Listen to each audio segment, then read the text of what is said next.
কৃষকের মাঠের পাশাপাশি আজ সরাসরি চলে এসেছি ছাদ বাগানে। ছাদ বাগানের বিভিন্ন গাছ তো আপনাদের দেখিয়েছি, কিন্তু ছাদ বাগানে কাঁঠাল গাছ হওয়া সম্ভব এটা কি কখনো দেখেছেন? যারা না দেখে থাকবেন আজকের ভিডিওটা তাদের জন্যই। চলুন তবে সরাসরি আমরা দেখে নিই সেই কাঁঠাল গাছটি। এই কাঁঠাল গাছ কিন্তু সাধারণ কোনো গাছ নয়, কারণ এই গাছে সারা বছর ধরে ফলন সম্ভব। এবং এই গাছটি দেখে কি মনে হচ্ছে উচ্চতা কত হতে পারে? 2 ফুট বা তার সামান্য বেশি। বয়স কত জানেন এই গাছটির? এই গাছের বয়স মাত্র 6 মাস।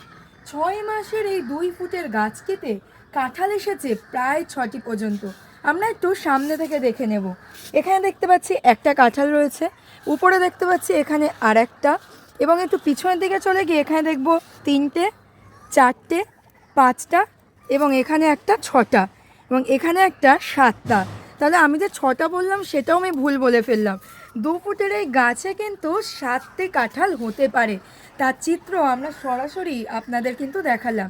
এবং এই 12 মাসি এঁচোড় গাছটি আনা হয়েছিল হুগলির একটি নার্সারি থেকে।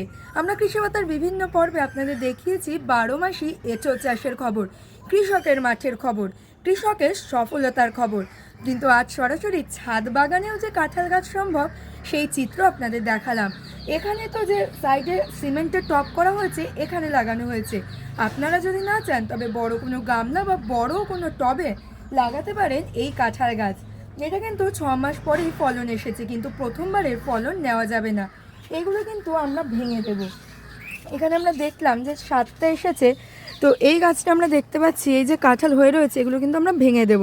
এরকমভাবে যে 7টাই এসেছে 7টাই আমরা ভেঙে দেব। এখানে আমরা দেখতে পাচ্ছি আরেকটি, সেটাও কিন্তু আমরা পুরোপুরি ভেঙে দিচ্ছি, কারণ আর বাকি যেগুলো আছে সেগুলো পরপর এক একটা ধরে ধরে আমরা ভেঙে দেব। এগুলো থেকে ফলন নেওয়া যাবে না। আর এখানে দেখতে পাচ্ছি গাছের গোড়ার পার্শ্ববর্তী অঞ্চলে অর্থাৎ খুব কাছাকাছি জায়গায় ফলন কিন্তু এসেছে। এবার আমি যে বললাম যে ছাদ বাগানে জৈব সারে সম্ভব, জানেন কি কি সার এখানে দেওয়া হয়েছে? এইখানে কিন্তু দেওয়া হয়েছে সম্পূর্ণ জৈব সার। কী কী? বাড়িতে যে সমস্ত কিচেন ওয়েস্ট রয়েছে, অর্থাৎ রান্নাঘরের বাতিল যে সমস্ত সবজির খোসা, তাছাড়াও পচে যাওয়া বিভিন্ন সবজি রয়েছে, সেগুলো কিন্তু এখানে সার হিসাবে দেওয়া হয়েছে। পাশাপাশি দেওয়া হয়েছে মাছের আঁশ। এগুলো যেমন মাটির স্বাস্থ্য বজায় রেখেছে, তেমনি গাছের ফলন আনতেও সাহায্য করেছে।